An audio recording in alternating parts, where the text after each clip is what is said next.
하나님이 우리에게 주신 말씀은 디모데전서 6장 11절에서 21절까지의 말씀입니다. 디모데전서 6장 11절에서 21절까지의 말씀을 제가 한 절, 여러분이 한 절 교독하도록 하겠습니다. 오직 너 하나님의 사람아, 이것들을 피하고 의와 경건과 믿음과 사랑과 인내와 온유를 따르며 믿음의 선한 싸움을 싸우라. 영생을 취하라. 이를 위하여 네가 부르심을 받았고 많은 증인 앞에서 선한 증언을 해주라. 만물을 살게 하신 하나님 앞과 본디오 빌라도를 향하여 선한 증언을 하신 그리스도 예수 앞에서 내가 너를 명하노니 우리 주 예수 그리스도께서 나타나실 때까지 흠도 없고 칭송받을 것도 없이 이 열매를 지키라. 기약이 이르면 하나님의 그의 나타나심을 보이시리니 하나님은 복되시고 유일하신 주권자이시며 만왕의 왕이시며 만주의 주시요 오직 그에게만 죽지 아니함이 있고 가까이 가지 못할 빛에 거하시고 어떤 사람도 보지 못하였고 또 볼 수 없는 이시니 그에게 존귀와 영원한 권능을 돌릴지어다. 아멘. 내가 이 세대에서 구한 자들을 명하여 마음을 높이지 말고 정함이 없는 재물에 소망을 두지 말고 오직 우리에게 모든 것을 후히 주사 누리게 하시는 하나님께 두며 선을 행하고 선한 사업을 많이 하고 나누어 주기를 좋아하며 너그러운 자가 되리라. 이것이 장래의 자기를 위하여 좋은 틀을 쌓아 참된 생명을 취하는 것입니다.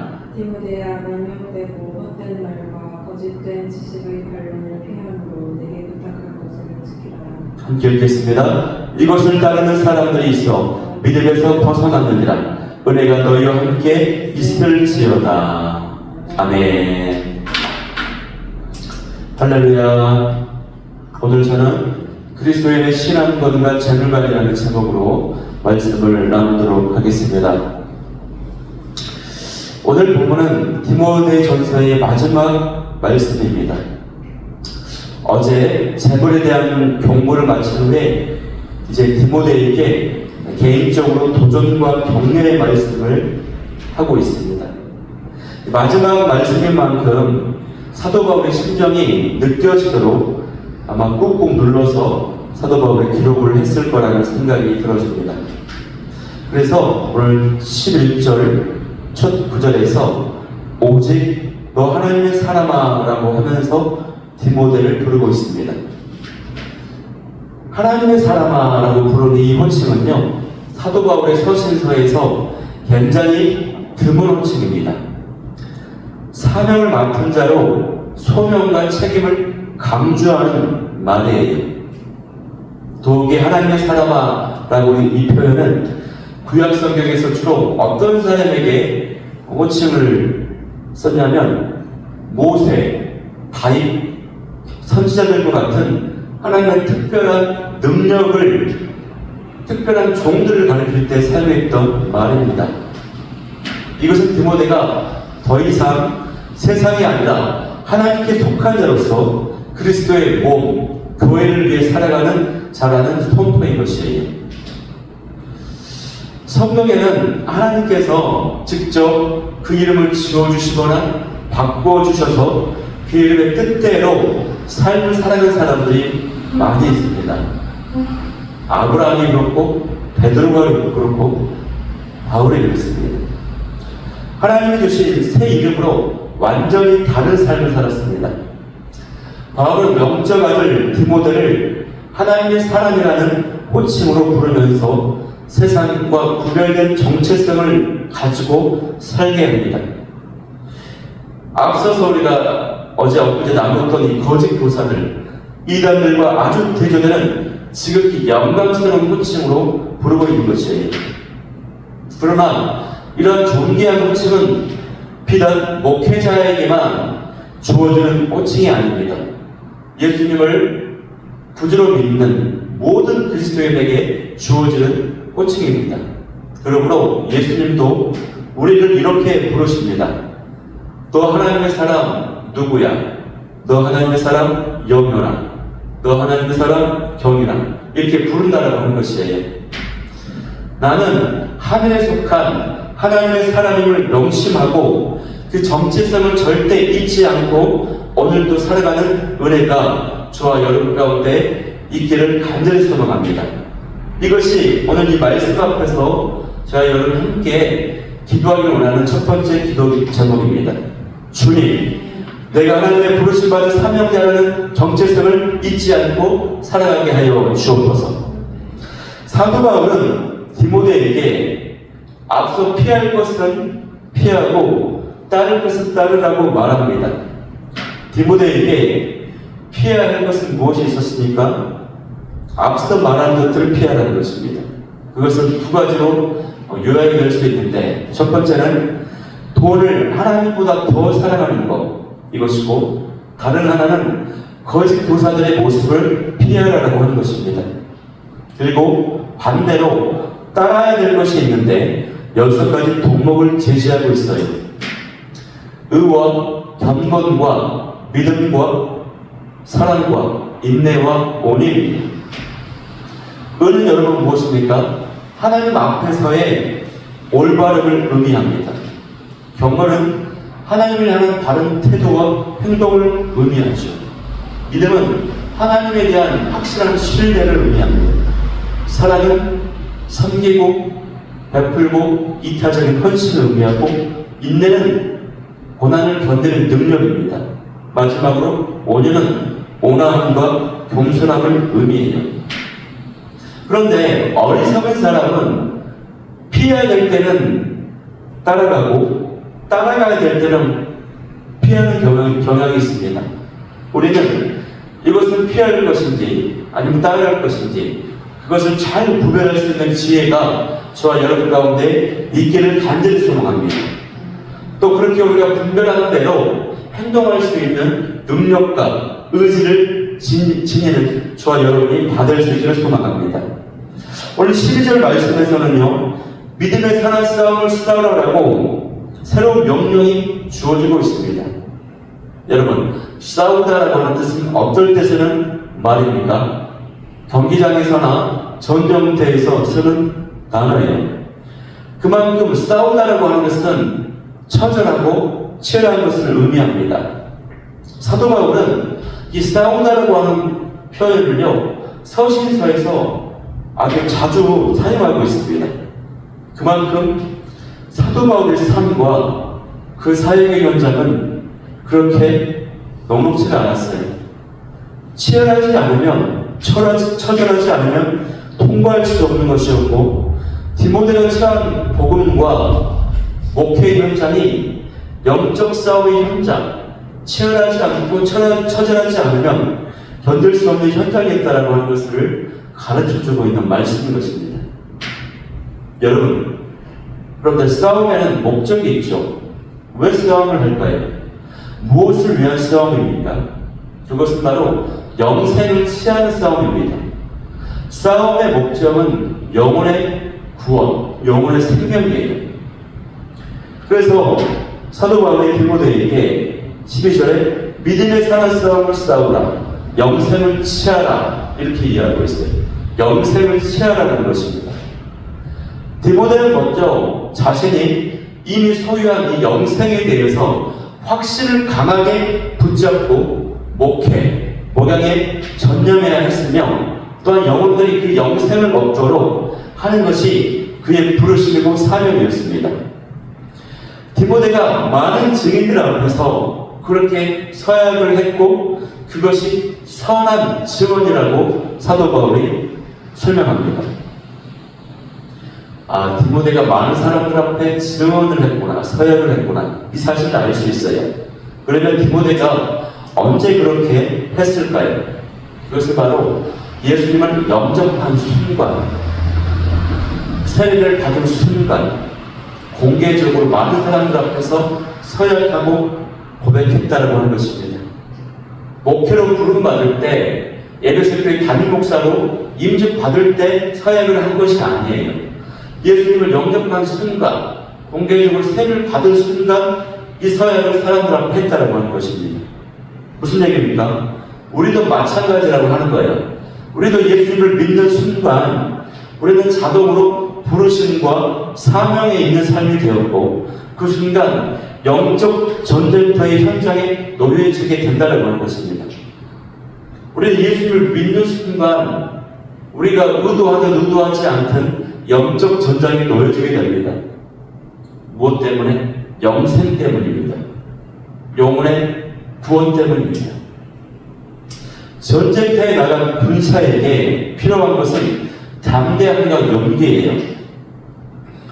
여러분, 로마의 군인들의 모습을 보면요, 신기한 점이 한 가지 있습니다. 그건 뭐냐면 전신갑주를 취해서 의의 흉배, 진리의 허리띠, 복음의 신발 이렇게 표현하지 않습니까? 전신갑주, 복음의 전신갑주, 영적 무장을 이야기할 때 로마 군인들의 완전 무장한, 강력하게 완전 무장한 모습을 빗대어서 그렇게 설명하죠. 그런데 신기하게 로마 군인들의 특징이 있는데 모든 모습은 전신갑주로 무장했는데 이 등판은 무장이 되어 있지 않다라고 하는 것입니다. 끈으로 묶여 있어요. 그래서 로마 군인들이 전쟁을 할 때 절대로 등을 보이지 않습니다. 물러서는 순간 죽음밖에 없어요. 이처럼 로마 군인들에게는 전진밖에 없습니다. 앞으로 나아가는 밖에 없습니다. 전쟁터에서. 사도 바울도 디모데에게 자신이 놓여진 영적 전쟁터에 놓이는 이 현장 가운데 복음의 불사임을 알고 담대하게 믿음의 선한 싸움을 싸우라고 말씀하고 있다고 하는 사실입니다. 사도 바울은 디모데가 죽음을 두려워하지 않는 담대함을 가지기를 원했습니다. 그래서 지금 사도 바울의 심정은요, 만물을 살게 하신 하나님 앞에 서 있는 심정으로 말씀하고 있어요. 또 빌라도 앞에서 담대하게 증언한 예수님 앞에 서 있는 심정으로 말씀하고 있습니다. 그 내용이 바로 23절 말씀입니다. 제가 13절 말씀을 한번 봉독해 올려드리겠습니다. 만물을 살게 하신 하나님 앞과 본디오 빌라도를 향하여 선한 증언을 하신 그리스도 예수 앞에서 내가 너를 명하노니 라고 말하고 있습니다. 그러면 디모데는, 그리고 우리 성도는 언제까지 치열하게 싸우며 이 명령을 지켜야만 될까요? 그것은요, 딴 게 아니고 예수님께서 다시 오실 때까지입니다. 예수님은 다시 오실 때까지 흠도 없고 책망받을 만한 것이 없이 이 명령을 지켜야 됩니다. 성경의 모든 약속들은 다 이루어졌어요. 예수님을 중심으로 한 모든 언약과 약속이 이루어졌죠. 이제 마지막 남은 약속, 예수님이 다시 오신다라고 하는 재림에 대한 약속만 한 가지 남았습니다. 그리고 우리는 그 약속을 바라보며 이 땅을 말세의 때, 종말의 때를 살아가고 있다는 하는 것입니다. 근데 흠도 없고 책망받을 것도 없이 이 명령을 지켜가는 것이 쉬운 일입니까? 여러분, 어려운 일입니까? 순종하기가 참 어려워 보입니다. 어렵습니다. 그러나 우리가 예수님이 다시 오신다라고 하는 것을 분명히 믿으면, 예수님은 반드시 오신다라고 하는 이 믿음을 가지고 나아가면 흠도 없고 책망받을 만한 것도 없이 이 명령을 지키며 살아갈 수가 있는 것입니다. 그러나 예수님은 다시 오신다라고 하는 것을 믿지 못하면요, 우리가 살아갈 수가 없어요. 여러분, 우리나라는 일제시대 식민지를 겪었습니다. 당시에 많은 친일파들이 있었어요. 그런데 이 많은 친일파들이 처음부터 친일을 한 것은 아닙니다. 의외로 많은 사람들이 독립투사들이 많았어요. 그런데 그들이 변절해서 친일파가 된 경우가 의외로 많아요. 궁금하죠? 왜 이들이 독립투사를 했던 사람들이 친일파가 되었을까? 가슴 고문을 당해서 그랬을까? 엄청난 괴롭힘을 당해서 그랬을까? 물론 그것도 있겠지만 가장 큰 이유는 뭐냐면, 독립투사들이 생각을 할 때에 대한민국 땅에 독립의 날이 올 것이라고 믿지를 못했던 겁니다. 독립의 날이 다가올지를 믿지 못했기 때문에 결국 지키지 못하고 인내하지 못하고 친일로 돌아서고 말았던 것이 믿음이었습니다. 감독의 때, 해방 때가 과연 올까라고 하는 것입니다. 마찬가지로 예수님이 다시 오신다라고 하는 이 믿음을 가지고 가는 사람들은요, 하나님의 이 명령을 흠도 없이 책망 받을 것도 없이 지켜갈 수가 있는 것입니다.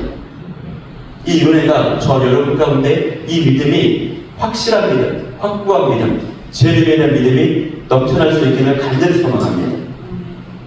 여러분, 재림의 때가 되면요, 주께서 나타나셔서 우리의 눈물을 닦아주시고 회복시키시고 승리케 하실 것입니다. 사도 바울이 그 사실을 믿기 때문에 사도 바울은 하나님을 찬양하지 않을 수가 없었습니다.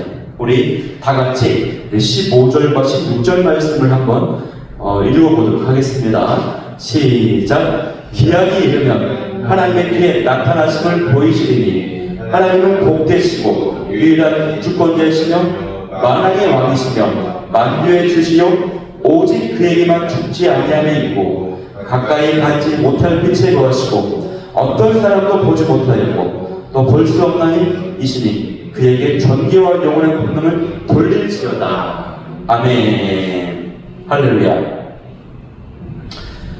여러분, 사도 바울이요, 어떤 믿음이 있었냐면 예수님이 다시 오시면 재림의 때에는 주께서 우리의 눈물을 닦아주실 것이다. 우리를 모든 영역에서 회복시키실 것이다.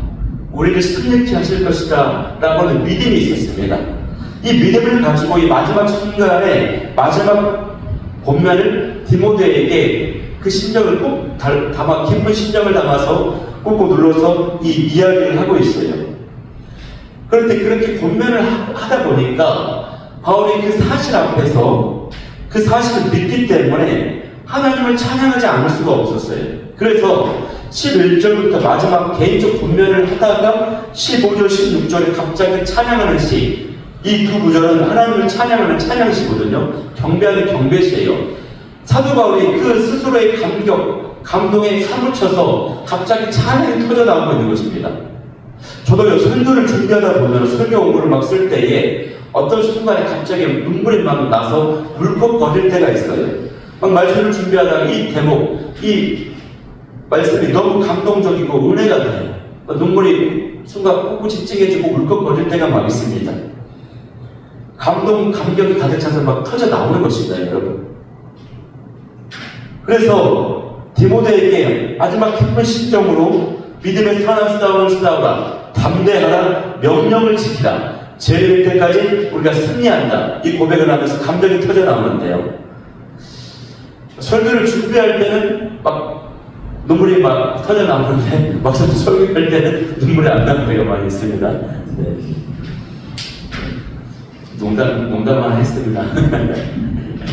네. 여러분, 그래서 우리가요, 이 말씀을 읽을 때, 성경을 대할 때, 선지서나 서신들을 보면서, 이 기록들을 보면서, 이 기록자들의 호흡, 그 마음, 그 심정을 느낄 수 있어야 될 줄인데요. 사도 바울의 심정이 느껴지시나요? 디모데전서 마지막, 그것도 감옥에서 그 고난 가운데, 그 삶 가운데 쓰는 편지거든요. 이 새벽에 두 번째로 기도하기를 원하는 기도 제목은요, 주와 복음을 위해서 믿음의 선한 싸움을 싸우며 담대하게 살게 하여 주옵소서. 이 기도 제목 가지고 나아갈 수 있기를 간절히 소망합니다. 사도 바울은요, 말미에 부자들에 대한 추가 지침을 던져주고 있습니다. 17절에 보니까 갑자기 부자들에 대한 권면을 하는데 부자들에게 4가지 지침을 줍니다. 목사님, 나는 부자라서 이 말씀은 별로 해당 사항이 없는 것 같아요. 필요 없나요? 아닙니다. 우리들은 다 부자가 될 것이기에 우리 김상수 집사님, 홍성훈 집사님 큰 부자가 될 것이기에 이 말씀을 받아들일 줄 믿습니다. 또 앞으로 우리가 부자들을 양육해야 될 것이기 때문에 이 말씀을 받아들일 줄 믿어요. 4가지 지침을 주는데 첫 번째는 먼저 마음을 높이지 말라고 이야기합니다. 부로 인한 교만을 경계하는 말입니다. 부가 언제 없어질지 모르기 때문에 그래요. 두 번째는 정함이 없는 재물에 소망을 두지 말래요. 재물을 갖고 있어도 이것이 불확실하다. 언제 사라질지 모르기 때문에 재물에 소망을 두지 말라는 것입니다. 세 번째는 하나님께만 소망을 두라는 것입니다. 왜냐? 하나님은 확실하고 영원하기 때문에 소망을 둘 만하다는 것이죠. 네 번째는 선을 행하고 선한 사업을 많이 하고 나눠주기를 좋아하며 너그러운 자가 되게 하라는 것입니다. 부자들 가족은 이 재물을 베풀고 섬기는 데 사용하라는 것이, 그렇게 하면 19절 말씀에 장래에 좋은 터를 쌓고 생명을 취한다라고 하는 것이며 큰 유익과 보상을 얻는다라고 하는 것이에요. 그래서 여러분, 최고의 투자가 무엇인지 아십니까? 우리가 막 경제, 경영, 주식, 투자 이런 얘기 하는데 최고의 투자는 천상의 하늘나라에 투자하는 것인데, 그것은 내 아이들을 나누고 섬기고 베풀고 돕는 것이 최고 확실한 미래에 투자하는 것임을 믿으시길 소망합니다. 마지막으로 사도 바울은요, 디모데에게 거짓 교사들과 다투지 말라라고 말해요. 피하라고 말해요. 거짓 교사들과 이단들과 논쟁하지 말라, 변론하지 말라, 다투어서 증명하지 말고 교리 논쟁을 피하라는 것이에요. 노벨 경제학 수상자인 폴 크루그만이라고 하는 사람이 있는데요, 이 사람이 이런 이야기를 합니다. 한번 뇌에 박힌 생각 중에는 그 생각이 나중에 충분한 근거를 통해서 잘못된 생각이라고 하는 것이 명확하게 증명이 되어도 그 생각이 쉽게 떠나지 않는다고 하는 겁니다. 끈질기게 우리 머릿속에 살아있대요. 그것이 잘못되었다, 거짓 메시지임에도 불구하고. 그것을 이 노벨 경제상을 탄 이분이 뭐라고 이야기했냐면, 그것은 좀비 아이디어다라고 이야기를 했어요. 사탄이 준 좀비 아이디어는요, 우리의 사고 속에서 기어들어와서 우리를 잠식해 갑니다. 사라지지 않아요. 저게 잘못된 정말 거짓 메시지, 근거 없는 말인지 알면서도 그걸 들으면요, 그 메시지가 우리에게 영향을 미칩니다. 저도 한때 어떤 분이 저희가 어떤 이야기를 했어요. 근데 그것이 잘못된 말인지 알면서도 계속 저를 평생 따라다니면서 제 모든 목회와 사역하는데 영향을 미치는 메시지가 하나가 있습니다. 그래서 이단들과의 교리 논쟁, 어떤 거짓 메시지를 듣지 말고, 주장하지 말고, 논쟁하지 말고 피하라라고 하는 것이, 이것이 자기를 보호하는 길인 것입니다. 그래서 사도 바울은 축복하며 끝내고 있습니다. 이것을 따르는 사람들이 있어 믿음에서 벗어났느니라. 은혜가 너희와 함께 있을지어다. 디모데에게 쓴 편지이면서 너희에게 공적으로 전하는 메시지가 바로 이 사도 바울의 디모데 전서인 것이죠. 여러분, 디모데가 목회하는 예배소 교회에는 참 다양한 사람들이 있었죠. 가부들도 많았고요, 종들도 많았어요. 상전들에게 공경하다는 이야기했어요. 참 가부가 누구인지도 밝혔어요. 또 거짓 교사들도 많았어요. 그들 특징을 보았습니다. 교회는 이처럼 다양한 신분과 계층과 직군들이 있습니다. 사도 바울은 자신의 목회 경험과 지식과 뛰어난 영성으로 각각의 지침들을 전해 주었습니다. 사도 바울은 그야말로 탁월한 교사요, 선지자요, 위대한 선교사였음을 우리가 보게 되는 것입니다. 이런 사도 바울의 영성이, 그리고 디모데의 영성이 저와 여러분의 영성이 되길 소망합니다. 그래서 주님이 다시 오실 그날까지 사도 바울처럼, 디모데처럼 복음과 사명을 지키며 살아가는 저와 여러분이 될 수 있기를 소망합니다. 마지막 세 번째 기도 제목은 주여, 주께서 다시 오실 그날까지 바울처럼 디모데처럼 복음과 사명을 위해 살게 하여 주옵소서. 이 기도 제목 가지고 나아갈 수 있기를 간절히 소망합니다.